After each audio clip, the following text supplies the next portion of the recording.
मैं मनीष तोमर अपने YouTube channel कक्षा ज्ञान क्लासेज के मंच पर आप सभी का स्वागत करता हूं, हार्दिक अभिनंदन करता हूं।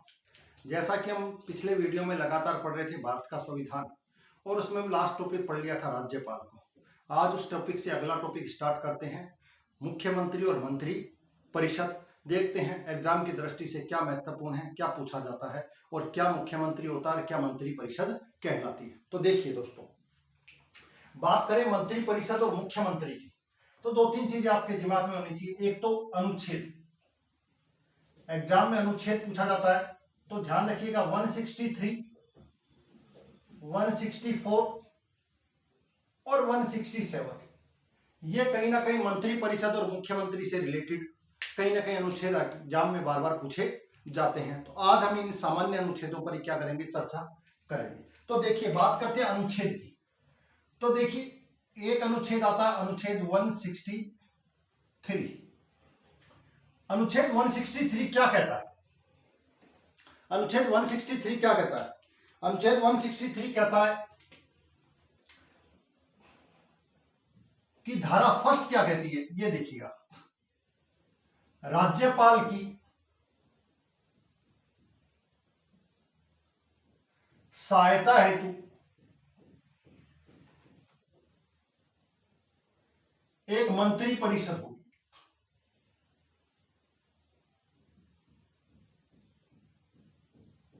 यानी कि आर्टिकल 163 की धारा फर्स्ट क्या कहती है कि राज्यपाल की सहायता के लिए, उसको सलाह मशवरा देने के लिए एक मंत्री परिषद होगी। समझ में आ गई बात? मंत्री परिषद का गठन कौन करेगा? राज्यपाल करेगा। किसके लिए करेगा? अपनी सहायता के लिए करेगा। ठीक है, तो ये चीज पहली ध्यान आपको रखनी है। दूसरी इसी में कहा गया, धारा 2 इसमें पढ़ सकते हैं, राज्यपाल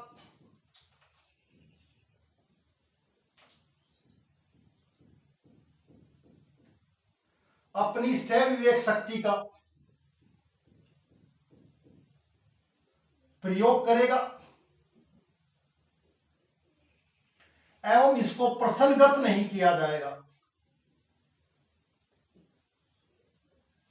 यानी कि इसके ऊपर कोई क्वेश्चन मार्क नहीं लगाया जाएगा। अगर संविधान में ऐसी कोई व्यवस्था है, संविधान में ऐसा कहीं लिखा गया कि यहां पर राज्यपाल अपने सहविवेक का इस्तेमाल करेगा, तो इस आधार पर उसको क्वेश्चन मार्क या प्रसंगत नहीं किया जा सकता कि उसने क्यों सहविवेक का प्रयोग किया गया। तो ध्यान रखिएगा, यहां पर राज्यपाल के लिए विशेष प्रोटेक्शन दिया गया है। तो उसके सहविवेक जो कार्य वो कर रहा है संविधान के अनुसार, उसको किसी भी आधार पर क्वेश्चन मार्क नहीं किया जाएगा। स्पेशल ध्यान रखिएगा।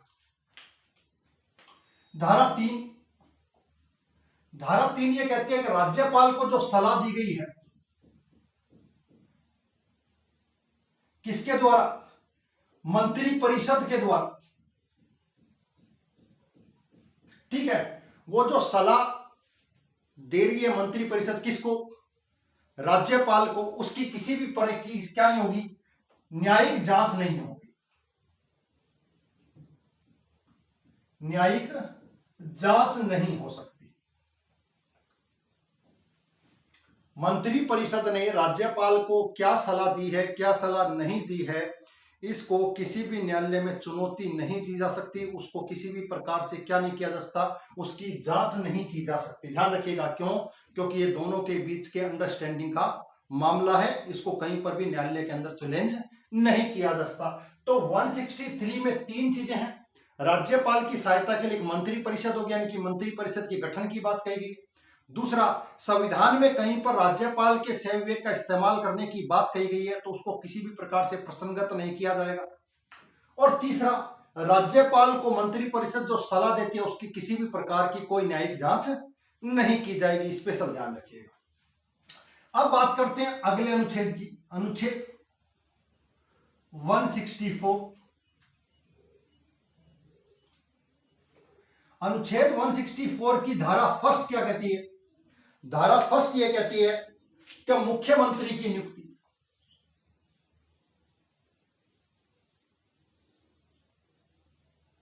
मुख्यमंत्री की नियुक्ति। अब मुख्यमंत्री की नियुक्ति कौन करेगा? राज्यपाल करेगा। पहली बात, मुख्यमंत्री होगा कौन? बहुमत दल का नेता होगा।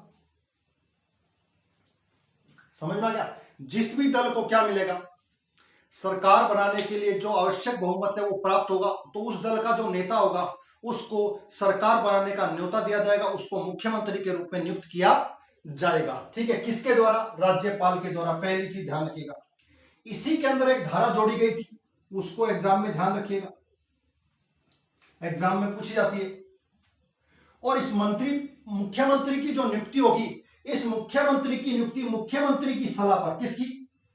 मुख्यमंत्री की सलाह पर ही क्या होगी? अन्य मंत्रियों की भी क्या होगी? नियुक्ति होगी। मंत्रियों की नियुक्ति। ध्यान रखिएगा, मंत्री कह दो मुख्यमंत्री कह दो, बात एक ही है। आपसे पूछा जाए मंत्री को शपथ कौन दिलाएगा, मंत्री को नियुक्त कौन करेगा? तो राज्यपाल। मुख्यमंत्री को नियुक्त कौन करेगा? राज्यपाल। मुख्यमंत्री को शपथ कौन दिलाएगा? राज्यपाल। समझ में आ गया? क्योंकि मुख्यमंत्री में भी मंत्री है, तो मंत्री और मुख्यमंत्री में अंतर नहीं है, सिर्फ डिफरेंस इतना ही है कि वो मंत्रियों में प्रधान है, मंत्रियों में मुख्य है। समझ में आ गया? उसके सलाह से ही अन्य मंत्रियों की नियुक्ति की जाती है। समझ में आ गई बात? इसको ध्यान रखिए। इसमें कहा गया कि मंत्री परिषद का आकार, मंत्री परिषद का आकार निश्चित किया गया। पहले यह व्यवस्था थी कि कितने भी प्रकार के मंत्री, कितने भी मंत्री बनाए जा सकते हैं, उनकी संख्या सीमित नहीं थी। तो यहां पर पहली बार व्यवस्था की गई कि मंत्रियों की मंत्री परिषद का आकार निश्चित किया जाएगा। 91वां संशोधन 2003 के द्वारा, 91वां संविधान संशोधन ध्यान रखिए 2003 के द्वारा लागू कब हुआ? 1 जनवरी 2004 से। कहा गया कि कुल कितना होगा? कुल संख्या का 15% होगा। अधिकतम कितना? अधिकतम। न्यूनतम 12 मंत्री होंगे। समझ में आ गया? यानी कि जितनी भी जिस भी राज्य में विधानसभा होगी या लोकसभा होगी, लोकसभा की सीटों का 15%, या फिर किसी राज्य की जितनी विधानसभा की सीटों होंगी उनका 15% मैक्सिमम मंत्री बनाए जा सकते हैं। अगर किसी राज्य में संख्या कम हो तब आपको निश्चित तौर पर यह कहा गया कि 12 मंत्री तो होंगे ही होंगे। 12 मंत्री, और इन सबको भी ध्यान रखिएगा। जैसे 12 मंत्री की बात करें तो 11 प्लस 1, एक मुख्यमंत्री और 11 अन्य मंत्री। राजस्थान के परिप्रेक्ष्य में बात करूं तो 15% का मतलब क्या होगा? 30। तो 30 का मतलब 29 प्लस 1, ये राजस्थान में। क्यों? क्योंकि राजस्थान के अंदर विधानसभा की कितनी सीटें हैं? 200 सीटें हैं। तो 200 सीटों का 15% कितना होता है? 30 होता है। तो ये ध्यान रखिएगा, थोड़ा सा एग्जाम में पूछ लिया जाता है, इसको ध्यान रखिएगा बात। उसके अलावा धारा 2 में कहा गया कि मंत्री परिषद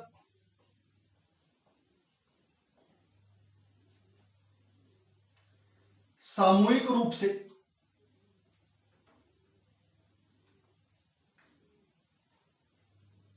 विधानसभा के प्रति उत्तरदायी।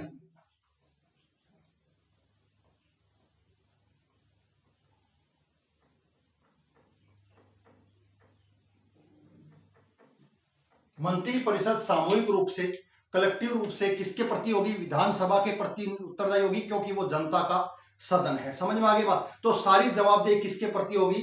जनता के प्रति होगी। और जनता का सदन कौन सा है? विधानसभा है। वहां पर कौन सा है? लोकसभा है। समझ में आ गई बात?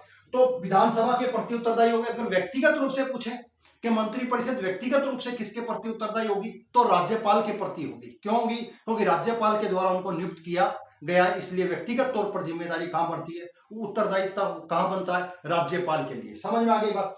तो मंत्री परिषद सामूहिक रूप से विधानसभा के प्रति उत्तरदायी होगी। मंत्री परिषद को ध्यान रखिएगा, सामूहिक रूप से मतलब मंत्री परिषद के लिए कहा जाता है एक साथ तैरते हैं, एक साथ डूबते हैं। अगर किसी मंत्री के खिलाफ अविश्वास प्रस्ताव पारित हो जाता है तो संपूर्ण मंत्रिमंडल को, मंत्री परिषद को अपने पद से त्याग पत्र देना पड़ेगा, सरकार गिर जाएगी। समझ में आ गई बात? क्यों? क्योंकि ये कहा जाता है कि मंत्रियों में क्या होता है? मंत्री एक साथ तैरते हैं और एक साथ डूबते हैं। अगर किसी एक मंत्री के खिलाफ अविश्वास प्रस्ताव पारित हो गया, इसका मतलब संपूर्ण सरकार के खिलाफ अविश्वास प्रस्ताव पारित हो गया, उसके बाद उनको पद पर रहने का कोई औचित्य नहीं होता। तो ध्यान रखिएगा, मंत्रिपरिषद सामूहिक रूप से किसके प्रति, विधानसभा के प्रति, व्यक्तिगत रूप से किसके प्रति, राज्यपाल के प्रति होती है। ठीक है, इसको ध्यान रखिएगा। 3 के अंदर, धारा 3 के अंदर क्या कहा गया, धारा 3 के अंदर कहीं ना कहीं आपको ये ध्यान होना चाहिए कि राज्य मंत्री और मुख्यमंत्री इनको शपथ किसके द्वारा दिलाई जाती है, तो ये ध्यान रखिएगा। तो 3 के अंदर किसकी बात कही गई, शपथ। कौन दिलाएगा, राज्यपाल दिलाएगा। किस चीज की दिलाएगा, पद और गोपनीयता की क्या दिलाएगा, शपथ दिलाएगा। राज्यपाल के द्वारा मंत्री एवं मुख्यमंत्री को क्या दिलाएगी, शपथ दिलाई जाएगी, ध्यान रखिएगा। उसके बाद 6 माह तक पद पर रह सकता है।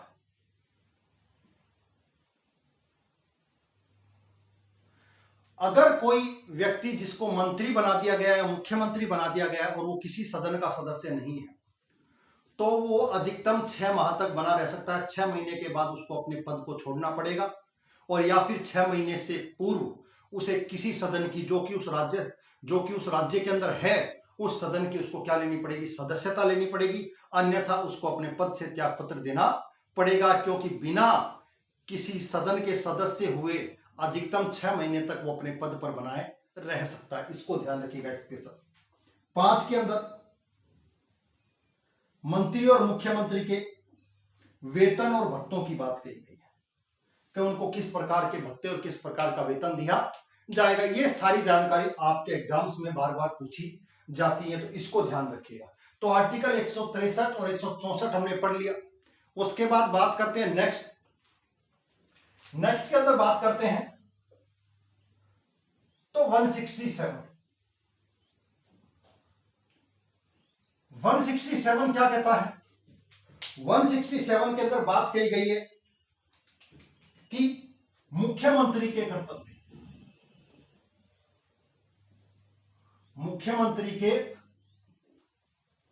कर्तव्य, अब आप कहोगे मुख्यमंत्री के क्या कर्तव्य हैं, तो ध्यान रखिएगा 167 की धारा पहला ये कहती है कि प्रशासन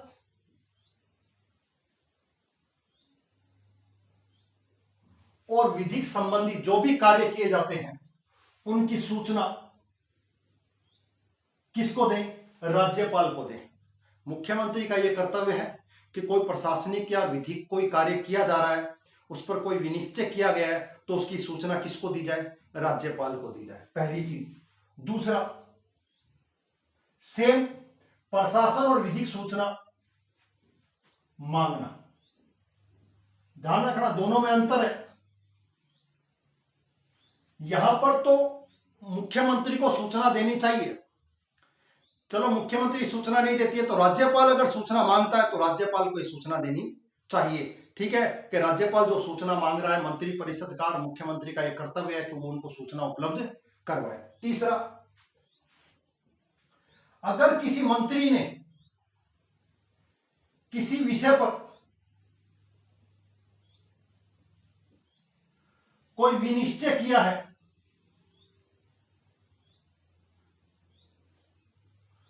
तो राज्यपाल क्या करता है, यह उपेक्षा करता है कि वो जो विषय है उसे मंत्री परिषद के समक्ष रखा जाए। समझ में आ गया, किसी मंत्री ने किसी विषय पर कोई विनिश्चय किया है तो राज्यपाल ये उपेक्षा करता है कि मंत्री परिषद उस पर क्या करे, चर्चा करे। ये उस उपेक्षा करी जाती है किसके द्वारा, राज्यपाल के द्वारा। तो ये आर्टिकल 167 एग्जाम्स में बार बार पूछा जाता है। तीनों धाराओं के बारे में मैं आपको बता चुका हूं। इसके अलावा एक अनुच्छेद और है, उसको थोड़ा सा ध्यान रखिएगा। अनुच्छेद 177, अनुच्छेद 177 क्या कहता है? अनुच्छेद 177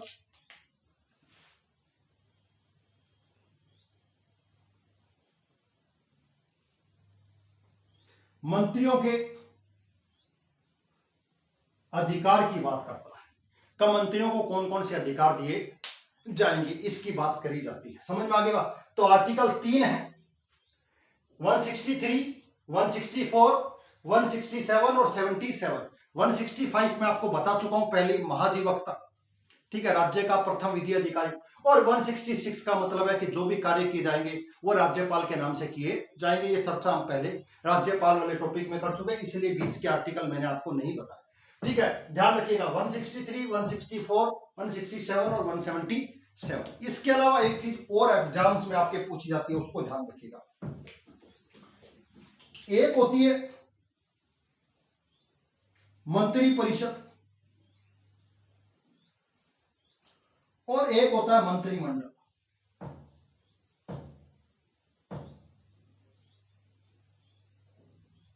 एग्जाम में यह भी पूछ लिया जाता है दोनों में क्या अंतर है, तो इसको भी थोड़ा सा ध्यान रखिए, अंतर क्या है। उससे पहले मैं आपको एक चीज और छोटी सी बता देता हूं, वो क्या है? 3 प्रकार के मंत्री होते हैं। कितने प्रकार के? 3 प्रकार के मंत्री हैं। पहले मंत्रियों के बारे में जानकारी ले लो। फर्स्ट, कैबिनेट मंत्री। सेकंड, राज्य मंत्री। और थर्ड, उप मंत्री। इसके अलावा एक चौथी कैटेगरी और जानी जाती है जिसे संसदीय सचिव कहते हैं या संसदीय सचिव के रूप में जाना जाता है, उसे भी मंत्री के रूप में जाना जाता है। पहली चीज तो मुख्य रूप से जो मंत्री है वो 3 है। कैबिनेट मंत्री, ऐसा मंत्री जो उस विभाग का सर्वे सर्वा है, पहली चीज। राज्य मंत्री, कैबिनेट मंत्री की सहायता के लिए राज्य मंत्री होंगे, इन्हें स्वतंत्र प्रभार भी दिया जा सकता है। क्या दिया जा सकता है? ध्यान रखिएगा, स्वतंत्र प्रभार।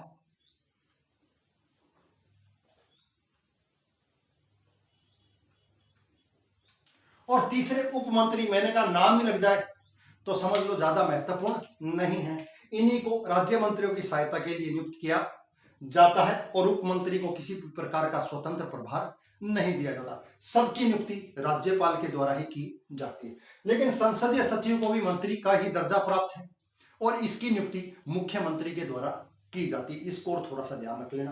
तो 3 प्रकार के मुख्य रूप से मंत्री आपको देख। अब मंत्री परिषद और मंत्रिमंडल में क्या अंतर है उसको थोड़ा सा ध्यान रखें। देखिए, बात करें मंत्री परिषद की तो संविधान में स्पष्ट उल्लेख है इसका। संविधान में स्पष्ट उल्लेख है, यानी कि सर्वाधिक जानकारी इसकी मिलेगी आपको। दूसरा,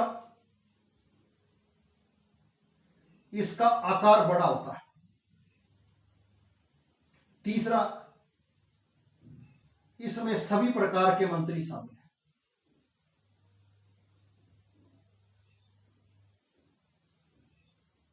पहली चीज मंत्री परिषद, ध्यान रखिएगा, संविधान में इसका स्पष्ट उल्लेख है और संविधान में इसकी जगह जगह पर क्या की गई है, उल्लेख किया गया, जगह जगह नाम देखने को मिलता है मंत्री परिषद का। दूसरी बात करें तो दूसरी बात को थोड़ा सा ध्यान रखिएगा, मंत्रिमंडल 44वां संविधान संशोधन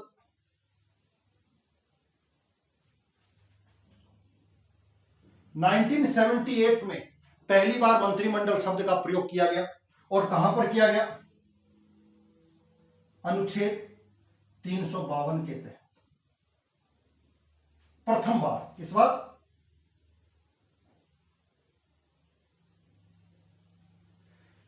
44वें संविधान संशोधन के तहत 352 के अंदर पहली बार मंत्रिमंडल शब्द का प्रयोग किया गया था। तो हर जगह पर इसका उल्लेख नहीं, इसका उल्लेख केवल आपको यहीं देखने को मिलता है, पहली चीज। दूसरा, इसमें केवल कैबिनेट मंत्री शामिल होते हैं।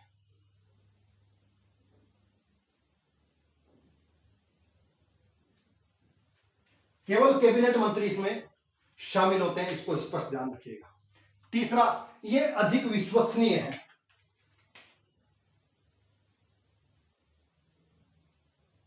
अधिक विश्वसनीय। क्यों है? क्योंकि मैं आपको बता चुका हूं कि इसके अंदर केवल कौन से मंत्री शामिल होते हैं? कैबिनेट मंत्री शामिल होते हैं। स्पष्ट ध्यान रखिएगा, केवल कैबिनेट मंत्री। जब कैबिनेट मंत्री शामिल होंगे तो आपको पता होगा, स्पष्ट जानकारी यहां पर है, ये ज्यादा विश्वसनीय होंगे। आकार क्या होगा? छोटा होगा, क्योंकि इसमें केवल मंत्री होते हैं। तो ये सामान्य जानकारी थी मंत्री परिषद और मुख्यमंत्री। जहां मुख्यमंत्री है वहां मंत्री है, जहां मंत्री है वहां मुख्यमंत्री है।